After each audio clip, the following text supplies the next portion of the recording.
वक्तृत्व इथे तोकडे पडते, कर्तृत्व महान आहे. कार्य पाहता पर्वताजोगे, शब्द थोडा लहान आहे. वक्तृत्व, कर्तृत्व आणि नेतृत्व ज्यांच्या व्यक्तिमत्वामध्ये फुलले असे भारताचे माजी पंतप्रधान भारतरत्न अटल बिहारी वाजपेयी, ज्यांचा जन्म 25 डिसेंबर 1924 रोजी ग्वाल्हेरमध्ये, तर ज्यांचा मृत्यू दिल्लीमध्ये 16 ऑगस्ट 2018 रोजी झाला. आज त्यांची पुण्यतिथी. त्यांच्या पुण्यतिथी निमित्तानं त्यांना अभिवादन करत असताना त्यांच्या भाषणातील एक भविष्यवाणी मी तुम्हाला आठवून देतो.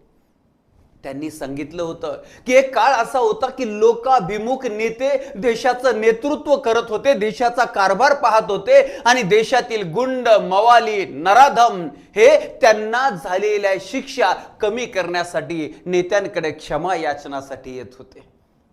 पुढचा काळ असा आला, या देशातील नेत्यांनी निवडणुका हॅक करण्यासाठी, बूथ हॅक करण्यासाठी, दादागिरी, गुंडगिरी करण्यासाठी या गुंडांना